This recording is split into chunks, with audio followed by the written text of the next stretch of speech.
NBC presents the Joe DiMaggio Show. Starring the Yankee Clipper himself, Joe DiMaggio. Featuring Jack Barry with the Kids versus Grown-Up Sports Quiz. With Joe DiMaggio's personal answer to the listener. A reporter's exciting story about this week's famous guest. And now, here he is, the star of our transcribed show, the center fielder of the world champion New York Yankees and one of baseball's all-time greats. Here he is, in person, Chosen Joe DiMaggio.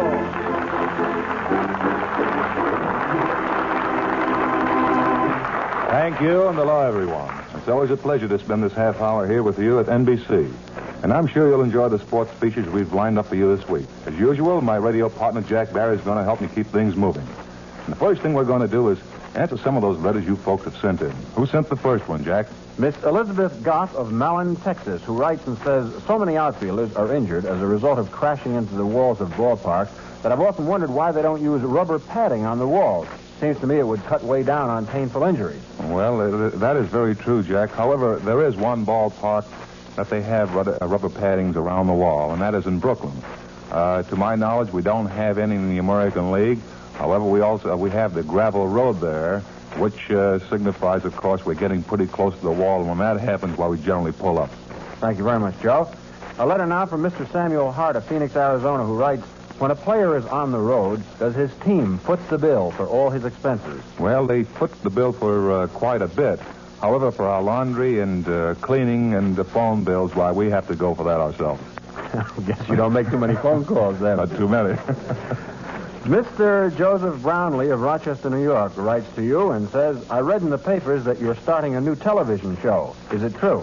Yes, as a matter of fact, my first television show just went on a few hours ago on NBC. And I got a big kick out of doing it, Jack, and I guess I'll get a bigger kick maybe as the time goes by. Yes, indeed. And as a matter of fact, your show will be on every Saturday from now on, 5:30 in the afternoon, for a long time, sponsored by Lionel Trains. Well, that takes care of our letter answering session for this week, but Joe will continue to answer the most interesting letters from our listeners on future programs.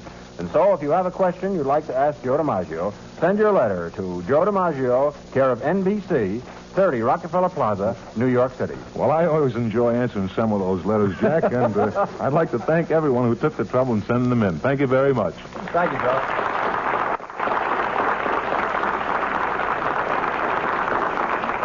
Once again, it's time for our sports quiz, and in just a moment we'll find out who the experts are this week. But first, Jack, how about telling us the rules of the game? Well, Joe, two teams are lined up on stage, and they're going to play a short three-inning baseball game. And for every question answered correctly, that team will score one run.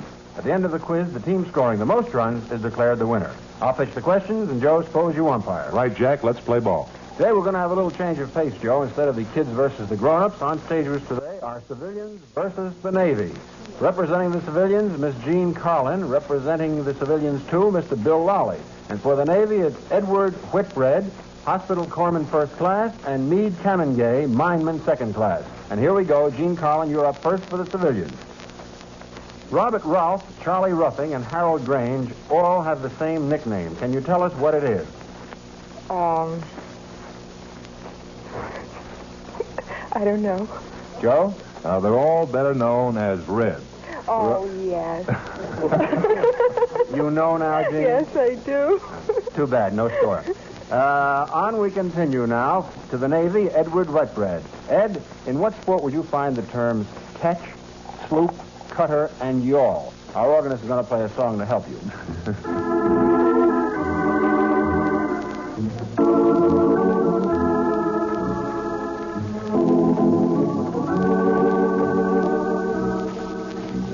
What do you say, Ed? Sailing. Sailing is correct, and of course the song was Red Sails in the Sunset. Boy, if you hadn't gotten that one, you'd been in bad shape. I had it before. Bill Lally, on to the civilians now. On what National League team would you find these players? Marty Marion, Del Rice, and Enos Slaughter. St. Louis Cardinals. The St. Louis Cardinals is the answer. So now it's on to the second member of our Navy team, Meade Canongay. Meade, who is the new men's amateur tennis champion? Is it Tom Brown, Budge Patty, or Arthur Larson? Butch Patty. Oh, I'm sorry. The answer's Arthur Larson. And the score at the end of the first inning of play is all tied up. The civilians have one run, and the Navy has one run. Okay. Here we go into the second inning of play. Let's see what happens in this inning. Right back to you, Gene Carlin. Was Glenn Davis, one of Army's famous touchdown twins, known as Mr. Inside or Mr. Outside? And this song will help you.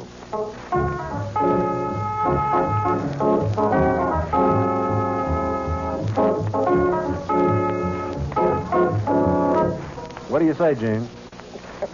Outside. Outside is right, and of course the song was Baby, It's Cold Outside. Right back to Hospital Corpsman First Class Edward Whitbread. Is the Vanderbilt Cup awarded in hockey, football, or automobile racing? Automobile racing. Automobile racing is correct. Bill Lally for the civilians. Sandy Sadler and Willie Pep recently met for the third time to decide the featherweight championship of the world. Which of these fighters now holds the title? Sandy Sadler. Sandy Sadler is the right answer. And the score is now 3-2 in favor of the civilians, and Meade Canongate for the Navy. You can still tie it up. Imagine for a moment that you're at a baseball game. The count on the batter is 3-2. After hearing this next song, tell us what happens on the very next pitch. Does the batter get a hit? Does he walk? Or does he strike out? Here's the song.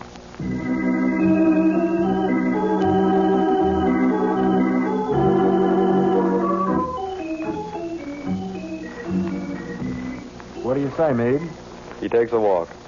He takes a walk is correct, and the song was Let's Take an Old-Fashioned Walk. And the score at the end of the second inning of play, it's still all tied. 3 for the Navy, 3 for the civilians. All right. Here we go. This is the third and final inning. Now we're going to find out who knows more about sports today, whether it be the Navy or the civilians. Right back to Gene Carlin. Gene, what man on the baseball field is known as the traffic cop? Is it the second baseman, the umpire behind the plate, or the third base coach? Third base coach. The answer is a third base coach, and believe me, he has to direct plenty of traffic. And the civilians are in the lead by a score of 4-3. Edward Whitbread, the professional football team of Los Angeles and the football team of Fordham University, both have the same nickname. What is that nickname? Rams. Rams is correct. And the score is tied again at 4-4. Mr. Lally, Bill Lally for the civilians. Giant pitcher Magley recently pitched 45 consecutive scoreless innings. We want you to tell us his first name. It's a rather unusual name for a man, so here's a song which will help you.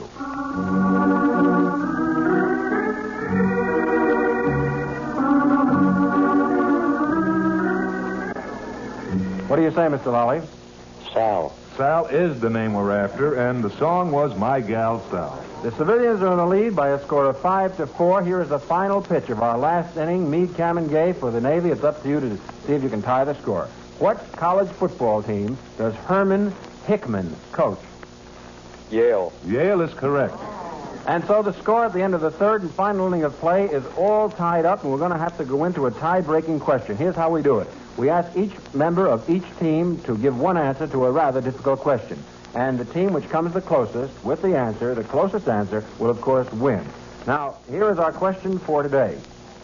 Bob Feller holds the major league record for the most strikeouts in one season. How many men did he strike out to set that record? Gene Carlin, what is your guess? 35. Edward Whitbread for the Navy, what do you think? 212. Bill Lally for the civilians. 258. And finally, Meade Canongate for the Navy. 138. And now I'm going to ask Joe DiMaggio to give us the correct answer. Bob struck out 348 men, and he set that record in 1946.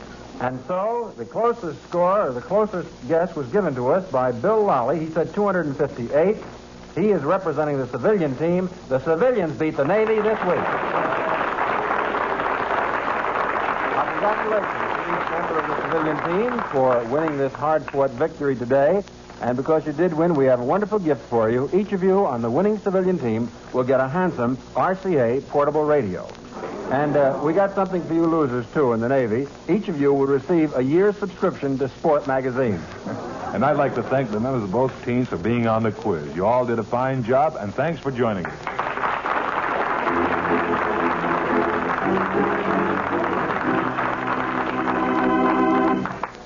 Each week, Joe DiMaggio invites a famous writer to tell his favorite sports story on our program. This week's story will be told by Lou Effratt, sports writer of the New York Times. And here he is, Lou Effratt. Hello, Lou.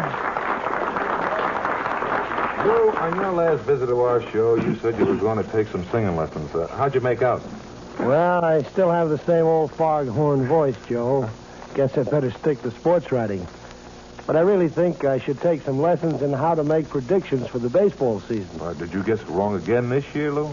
Did I? Football season's just around the corner, you know, and so maybe you can redeem yourself. You mean you'd really like to hear my football predictions? Sure, Lou. Go right ahead. Well, get ready for another fiasco. You know, in baseball, I was fairly right, and I still think I'm right about the Yankees. I said it would be the Yankees in a squeak, in a very tough squeak in the American League.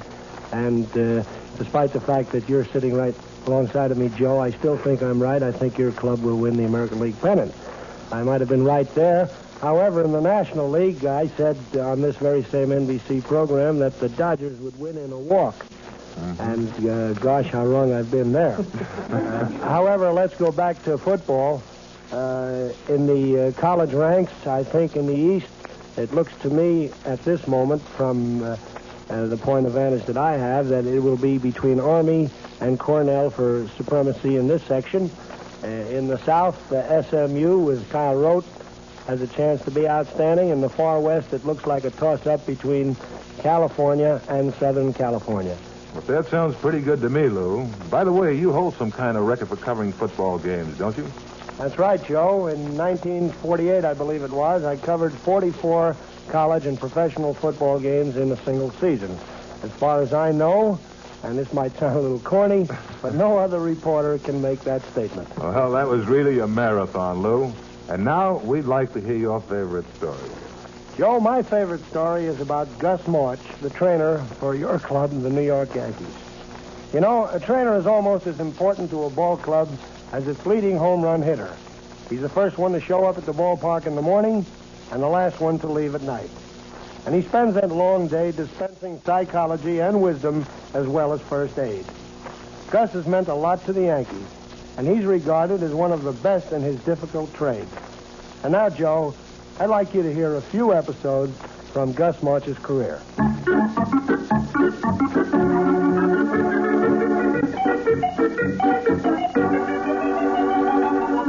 Gus March, known him for years.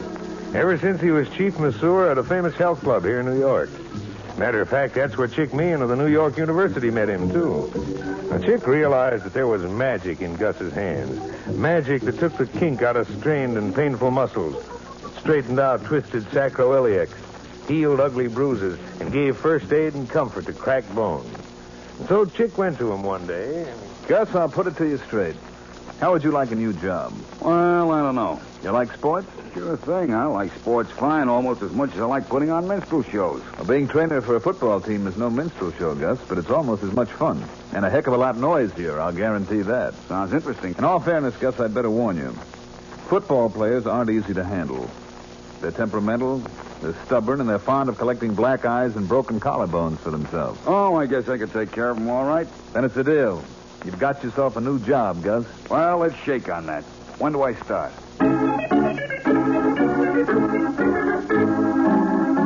Gus March was in sports now, and he was really devoted to that football team of his. Now, Gus isn't a doctor, but he always works with a doctor. And when the doc at NYU saw what he could do, he kept asking Gus to come downtown and treat a patient of his. Gus was so busy with his football team that he kept putting it off and making up one excuse after another. Until finally the doctor asked Chick Meehan to intervene. Sure enough, Chick did. You want to see me, Chick? Yeah, Gus. Now, look, be a nice fellow and see this patient of Doc's, will you? Well, I've been meaning to, but I've been kind of busy. I know, but the doc's in here every half hour crying on my shoulder. Now, this patient of his has got a bad sacroiliac and can't work unless he gets some kind of relief. Guess I ought to see him then, huh? Do that, will you, Gus? The guy's some kind of big shot, and the doc says that you're the only one that can help him. Okay, I'll see him tomorrow. Today, Gus. Can't today. Well, for crying out loud, why not? Raining. Oh, what's that got to do with it? Listen, Chick, when it rains, my boys all come down with sore muscles. When they got sore muscles, I got to be around to take care of them.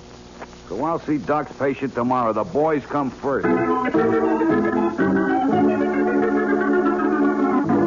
So the next day, Gus treated the doc's patient, and Chick Meehan was curious. Who was this big shot who so urgently needed Gus's care? Oh, I don't know, Chick. Some fellow by the name of Cohen. He used to put on minstrel shows. Nice fella. Well, did you fix him up? Oh, sure. That's a lot of baloney, though, about this guy being a big shot. Oh, how come? Guy's just some kind of actor. Nice fella, though. What show is he in? I think he said it was some play about President of the United States. Gus, this show, was it called I'd Rather Be Right? Yeah, that sounds like it. I guess he doesn't have any big part in it, but he sure is a nice fellow. Gus, do you know who your patient is? Yeah, Mr. Cohn. Cone my foot. Your patient is just about the greatest actor in America. His name happens to be George M. Cohan. Is that a fact? Well, better be getting back to my boys, Chick. But as I said, that Cohn fella, he's sure a nice fella.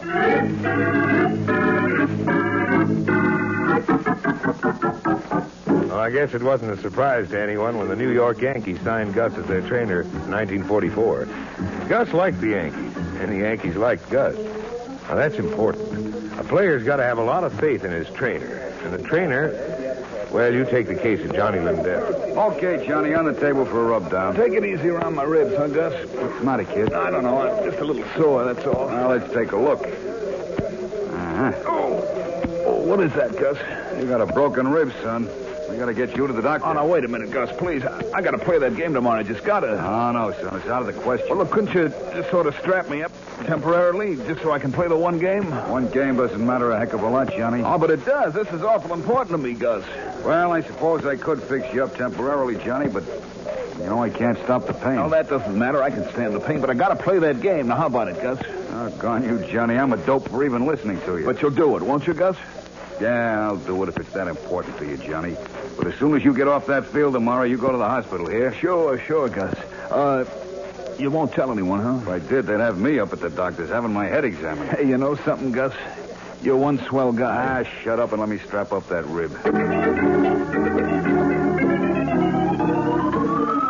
Gus March kept his secret, and Johnny Lindell played that game and played well. You see, Gus knew ball players, and he knew that playing that one game was better medicine than any doctor could prescribe for young Johnny. But last year, oh, my aching Yankee back. What a nightmare was 1949 for Gus March and that brittle group of men who called themselves the New York Yankees. Hey, Gus, I twisted my ankle sliding a second. You fix me up, huh? Oh, no.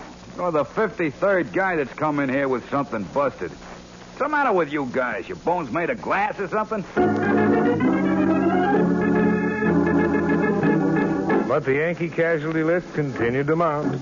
65 injuries, 70, 71, 72. And finally, an angry Gus March assembled his players and laid down the law. Listen, you blockheads, I've had enough. I'm sick of keeping you guys together with chewing gum and scotch tape. From now on, no more accidents, and that's an order. The next guy that comes in here limping, I'll send him to the morgue, dead or alive, you hear me? No more accidents.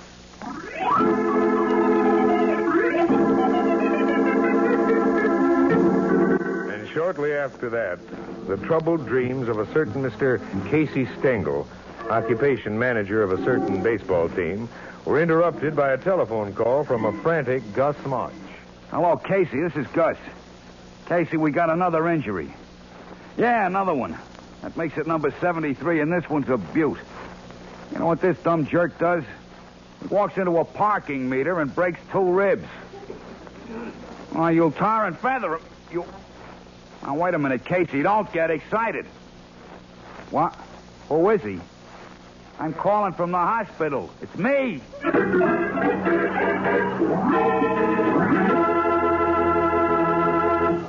Well, Joe, that's my story. And, Lou, we certainly enjoyed it.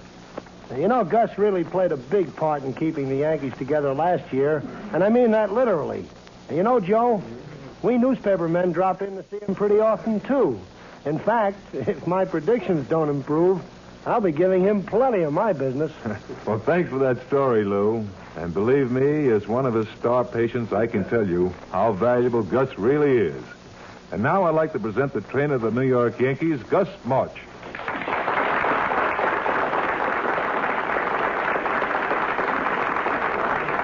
Gus, welcome to our show. Thanks, Joe. It's nice to be here. Well, Gus, you've trained football players as well as baseball players. Which job was toughest? Well, Joe, if football was to be played every day, I would say the football would be the tougher of the two. We have a man injured. We have a whole week to get him back in shape. Now you take baseball. As you know, we play every day. We don't have a whole week. You only have a few hours to get the boys back in shape.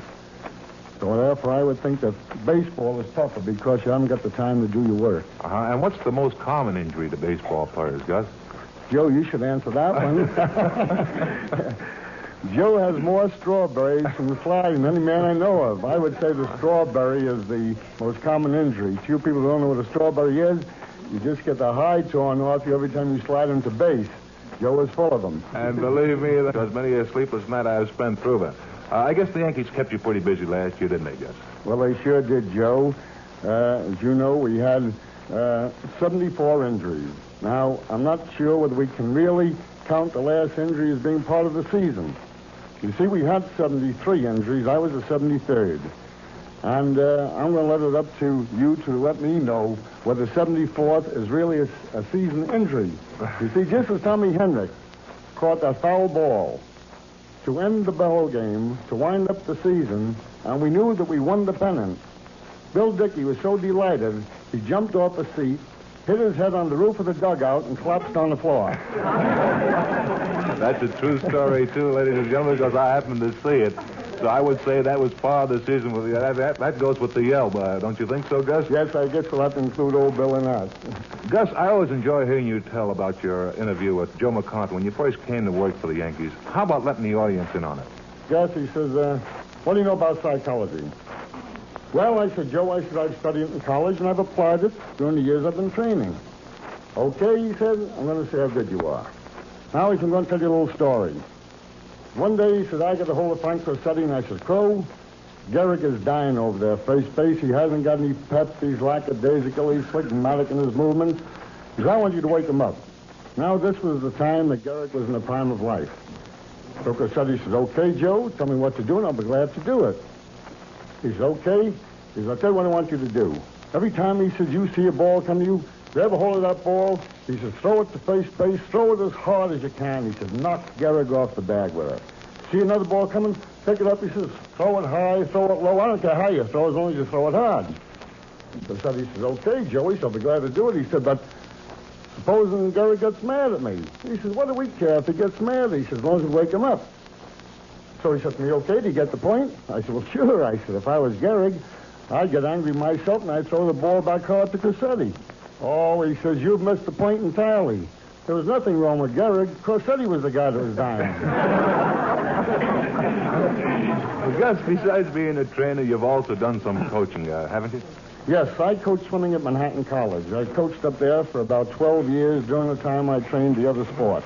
Mm-hmm. How'd your teams make out? Well, we won the Catholic College Championships one year and had two individual champions in the Eastern Collegiate Swimming Association meet. And now, Gus, tell us something about your new school for trainers.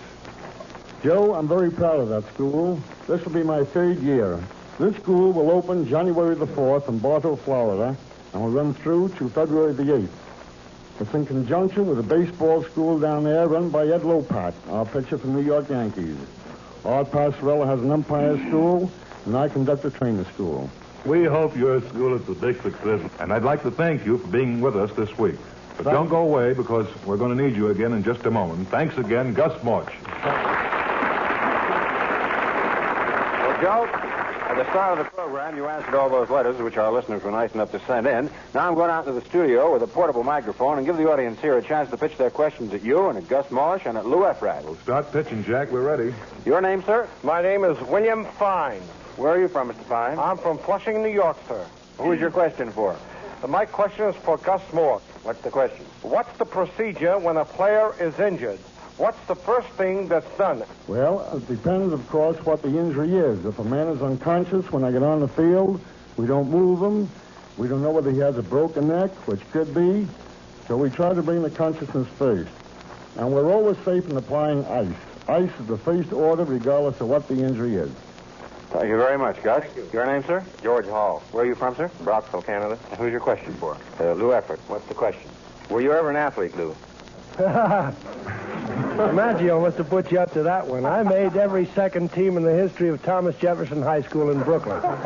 Second team Effratt, they call me. I played baseball, football, soccer, swimming. I was not a good athlete, but I was an athlete. Thank you, Lou. Your name, sir? James Odell. Where are you from? St. Louis. And who's your question for? Joe DiMaggio. Sir? Are baseball players prohibited from flying in airplanes during the season? No, they are not prohibited. As a matter of fact, there are several ball clubs that fly today. However, if an individual wants to fly, he can do that on his own. He should get the consent of the management, that is the front office. Thank you, Joe. Your name, please? Mrs. Eldagno. Where are you from? Dartmouth, Nova Scotia. And who's your question for? Gus March. March. Mm-hmm. What's the question? I'd like to know what's the best way to reduce.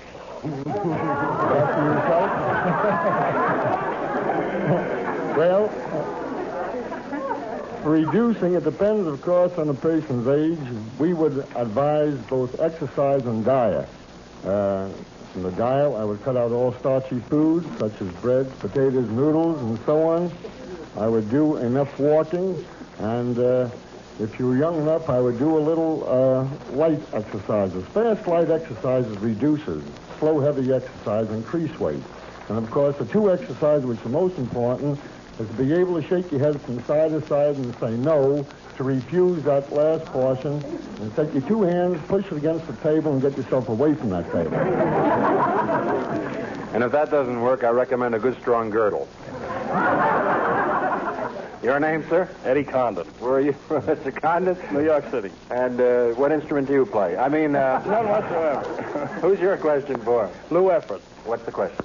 Lou, is it true that reporters get a lot of free tickets for baseball games?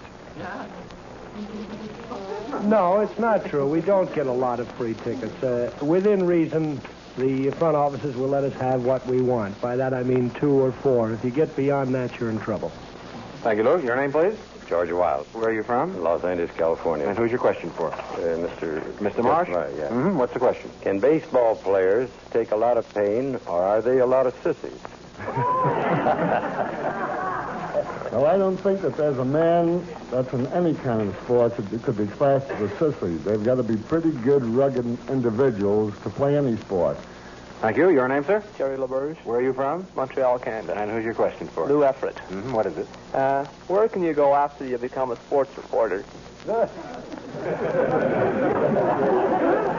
That depends on the individual. As far as I'm concerned, I'm very happy where I am now. If I weren't writing sports now, I don't know what I'd be doing. I'd be going to these sports events myself. I'd pay to get in. I'd sit in the back. I'm doing all these things, and I'm right up there in front. I love it. Thank you, Lou. Your name, sir? Frank Hall. Where are you from, Frank? Salt Lake City, Utah. And who's your question for? Mr. Morris. Mm-hmm. How do you handle a Charlie horse? Well, a Charlie horse is a contracted muscle with a hemorrhage underneath it. Now, the first thing we do for Charlie horse is to apply ice, as I said before. 24 hours later, we apply heat and mild massage, and we go through a stretching motion. We stretch the muscle, you see. And the heat and the mild massage gets away that hemorrhage, and the Charlie horse reduces. It's nothing more but a contracted muscle. Last Charlie horse I had came in third and paid $2.20. As long as you don't get those Charlie horses between the ears, it's okay. Your name, please? Margaret Herney, Where are you from? Newton, Massachusetts. Who's your question for? Joe DiMaggio. What's the question? I've often seen your name in the columns linked with a man named George Solitaire. Who is he? You said a man? Yeah. That's certainly a different twist. But George Solitaire happens to be a very good friend of mine. He lives here in New York City. We live together. We have an apartment, one of the hotels, and he happens to be in the ticket agency business. Just a dear friend of mine. Joe, is there any truth to the rumor that George Solitaire is sometimes called the Yogi Berra of the ticket brokers? Joe, it's about all the time we have for questions in the studio audience today. Well, thanks for your questions, folks. We certainly enjoyed answering them. And Lou Effratt, for reporting that story about Gus Marsh, we'd like you to accept this wonderful, million-proof, 12.5-inch RCA television set. And I'd like to thank Gus March and Lou Effratt for joining us this week. Many thanks for coming down.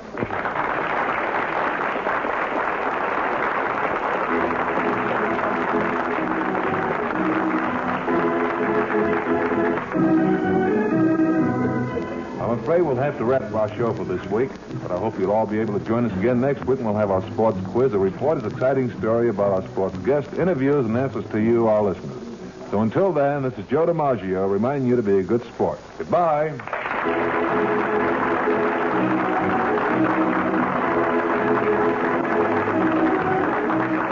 NBC has presented the Joe DiMaggio Show, starring one of baseball's all-time greats, Joe DiMaggio, and featuring Jack Barry. Join us again next week at the same time over the same NBC station for another entertaining and interesting half hour of sports. In this week's dramatic cast, you heard Charles Irving, Mantle Kramer, and Jackson Beck. Music was by Arlo, sports consultant Gene Shore. The transcribed Joe DiMaggio Show is written by Mike Oppenheimer and Gene Gurley and directed by Dan Enright. This is Lionel Rico speaking.